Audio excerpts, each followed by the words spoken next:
기쁨이 충만한 하루가 되시기 바라겠습니다. 오늘 말씀은 마가복음 9장 34절에서 35절 말씀입니다. 그들이 잠잠하니 이는 길에서 서로 누가 크냐 하고 쟁론하였습니다.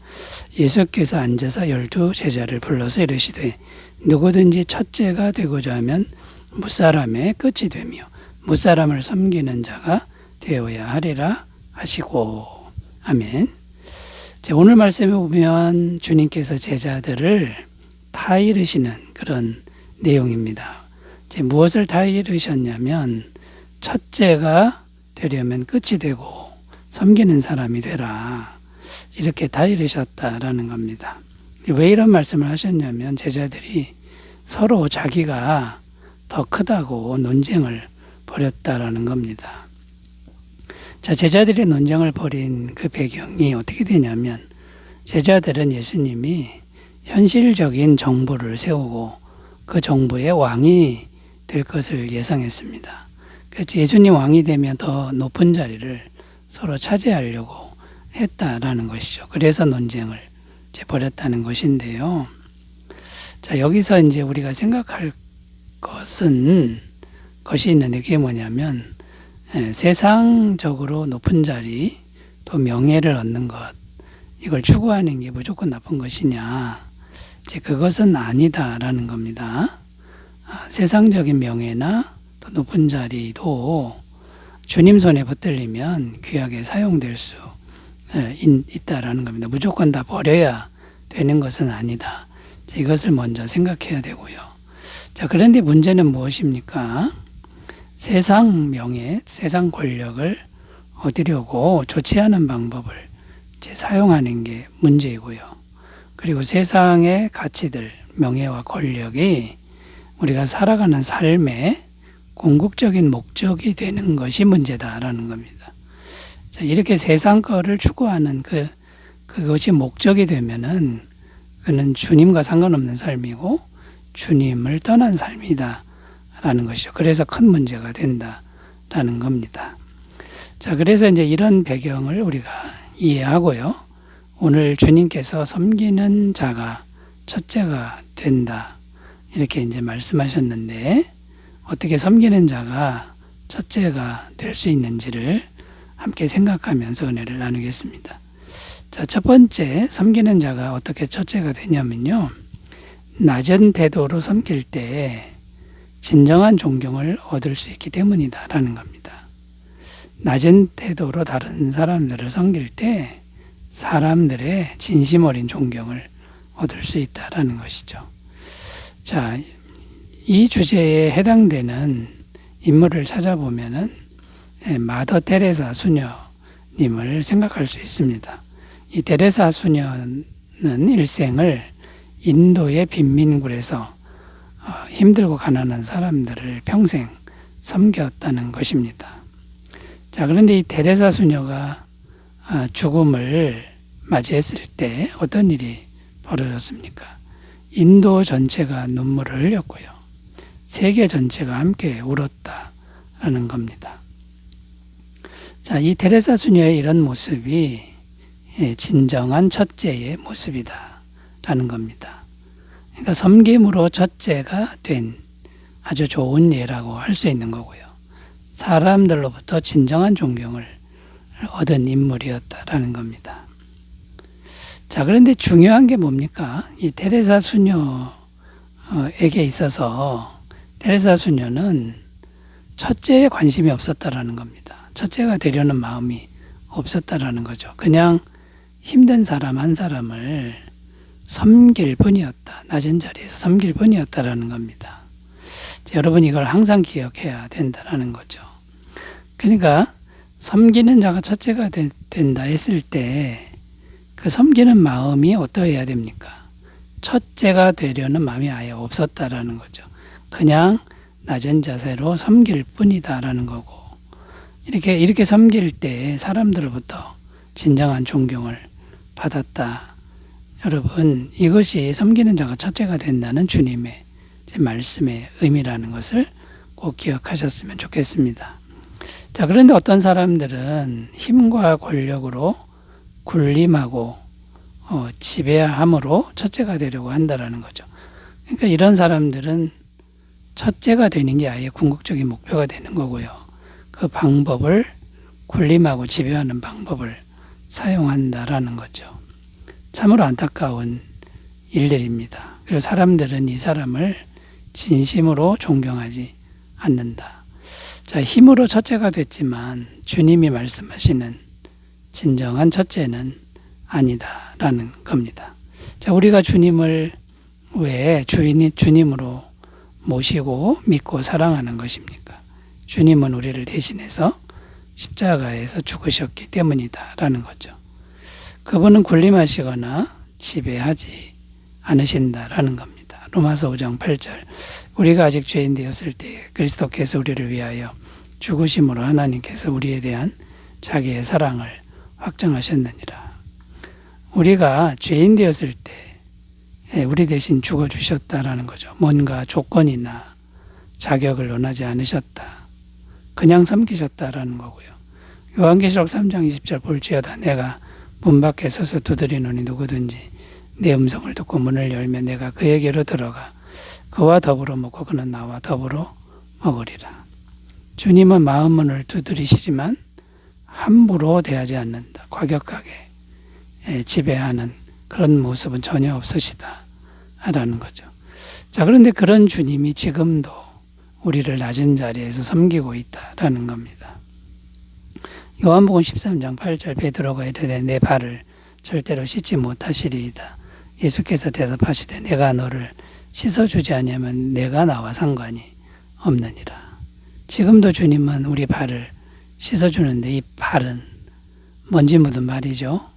날마다 우리가 죄를 짓는데 그 죄를 지금도 살아계셔서 씻어주시는 종처럼 씻어주시는 그 섬김을 행하고 계신다라는 겁니다. 자, 여러분 첫째가 되려는 걸 아예 잊어버리고 한 사람을 그냥 섬기는 그런 마음을 회복하셨으면 좋겠습니다. 자, 두 번째로 가보겠습니다. 섬기는 자가 어떻게 첫째가 되냐면요. 두 번째는 나를 낮출 때 주님의 임재가 강해지기 때문이다라는 겁니다. 자, 진정한 첫째는 섬기는 사람인데 왜 그러냐면 나를 낮추기 때문이라는 거고요. 나를 낮추면 주님의 임재가 내 안에 강해진다라는 겁니다. 주님의 임재로 꽉 차게 된다라는 거죠. 갈라디아서 5장 16절 17절 내가 이르노니 너희는 성령을 따라 행하라 그리하면 육체의 욕심을 이루지 아니하리라. 육체의 소욕은 성령을 거스르고 성령은 육체를 거스르나니 이 둘이 서로 대적함으로 너희가 원하는 것을 하지 못하게 하려 함이니라. 그러니까 우리 안에 두 세력이 있는데 육체의 소욕 곧 나입니다. 나를 낮추면 성령이 충만해지고 나를 높이면 성령이 약해진다. 이렇게 되어 있는 거죠. 갈라디아서 2장 20절 내가 그리스도와 함께 십자가에 못 박혔나니 그런 적 이제는 내가 사는 것이 아니요 오직 내 안에 그리스도께서 사시는 것이라. 이제 내가 육체 가운데 사는 것은 나를 사랑하사 나를 위하여 자기 자신을 버리신 하나님의 아들을 믿는 믿음 안에서 사는 것이라. 성령 충만한 사도 바울의 내면 세계입니다. 나는 죽은 존재입니다라고 생각했다라는 거죠. 그랬더니 항상 주님으로 충만한 성령 충만한 그런 삶을 살았다라는 겁니다. 주님의 임재가 강해지고 충만해지는 것이 진정한 첫째가 되는 겁니다. 왜냐하면 세상에서 가장 높으신 하나님으로 충만하게 되기 때문이라는 겁니다. 그래서 기독교는 역설의 진리라고 이렇게 말씀들을 합니다. 내가 약할 때 주님 강하고 내가 낮아질 때 주님이 충만해지는 이런 비밀이라는 거죠. 고린도후서 12장 10절 그러므로 내가 그리스도를 위하여 약한 것들과 능력과 궁핍과 박해와 곤고를 기뻐하노니 이는 내가 약한 그때의 강함이라. 사도 바울은 내가 더 약해져야 되겠다. 내가 약할 때 주님이 강해지는구나. 그래서 약한 걸 기뻐한다고 고백하고 있다는 겁니다. 자, 그러므로 여러분 우리의 선택할 것이 분명해졌습니다. 적극적으로 낮은 자리로 가고 적극적으로 고난을 수용하면서 힘들 때 더욱 주님을 의지하는 이 훈련을 잘 해나가신다 그러면 주님의 임재가 강해질 것이고 진정한 첫째가 될 줄로 믿습니다. 자, 세 번째로 가보겠습니다. 어떻게 섬기는 자가 첫째가 되는 것일까요? 나를 낮출 때 하나님이 높여주시기 때문이다 라는 겁니다. 나를 낮추면 하나님이 높여주신다 라는 것이죠. 자, 빌립보서 2장 6절에서 11절입니다. 그는 근본 하나님의 본체신 하나님과 동등됨을 취할 것으로 여기지 아니하시고 오히려 자기를 비워 종의 형체를 가지사 사람들과 같이 되셨고 사람의 모양으로 나타나서 자기를 낮추시고 죽기까지 복종하셨으니 곧 십자가에 죽으심이라. 이러므로 하나님의 그를 지극히 높여 모든 이름 위에 뛰어난 이름을 주사 하늘에 있는 자들과 땅에 있는 자들과 땅 아래에 있는 자들로 모든 무릎을 예수의 이름에 꿇게 하시고 모든 입으로 예수 그리스도를 주라 시인하여 하나님 아버지께 영광을 돌리게 하셨느니라. 자, 예수님이 어떻게 그렇게 높은 이름이 되셨는가, 최고의 이름이 되셨는가, 그 말씀을 살펴보면 최고로 낮아지셨다라는 거죠. 죽음 아래까지 자신을 낮추셨기 때문에 하나님이 최고로 높이셨다, 이런 말씀이 되는 겁니다. 자, 이것이 하나님이 하시는 일이고 하나님의 뜻이라는 거죠. 우리가 스스로 하나님 앞에서 점점점 낮추면 낮출수록, 이건 하나님 앞에서 말씀드리는 겁니다. 사람 앞에서는 지나치게 비굴해지면 안 되죠. 하나님 앞에서 죽기까지 복종하면 하나님은 지극히 높이신다 라고 약속하고 있는 겁니다. 이 약속은 오늘날 우리들에게도 동일하게 적용이 된다라는 겁니다.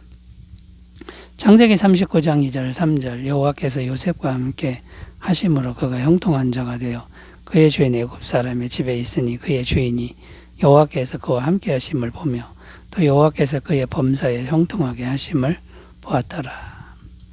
자, 이 말씀에 보면은 이제 야곱의 11번째 아들 요셉이 10대의 나이에 노예로 팔려갔는데 이 요셉이 계속 한 게 뭐냐면 보이지 않는 하나님과 늘 동행하고 하나님께 기도했다라는 겁니다. 그러니까 하나님 앞에서 정말 자기를 낮추고 무슨 일이든지 주어진 일을 성실하게 했더니 나중에 하나님이 애굽의 국무총리가 되는 그 높은 자리에 올리셨다, 이런 내용이 되는 거죠.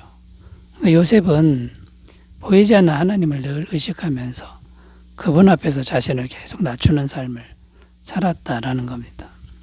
골로새서 3장 23절 24절 무슨 일을 하든지 마음을 다하여 주께 하듯 하고 사람에게 하듯 하지 말라. 이는 기업의 상을 주께 받을 줄 아나니 너희는 주 그리스도를 섬기느니라. 자, 이 말씀에도 우리가 무슨 일을 하든지 주께 하듯 하라, 주님께 하듯 하라. 이 일을 할 때 주님의 일이라고 생각하고 해라. 주님이 보신다고 생각하고 하라. 그러면 굉장히 낮은 마음으로, 겸손한 마음으로 일을 하게 되는 거고, 그러면 주님께서 상을 주신다, 이런 말씀이 되는 겁니다. 자, 여러분, 주님 앞에서 나를 더욱 낮추시고 순종하면 하나님이 지극히 높이시는 은혜가 있을 줄로 믿습니다. 물론 높이는 거는 잊어버려야 되는 거죠. 그냥 주님 앞에 낮추는 것만 잘 하시는 그런 삶이 되시기 바라겠습니다. 기도합니다. 하나님 아버지, 우리가 진정한 섬기는 자가 되게 해주시고 진정한 첫째가 되게 하옵소서. 예수님의 이름으로 기도드립니다. 아멘. 감사가 넘치기 바라겠습니다. 감사합니다.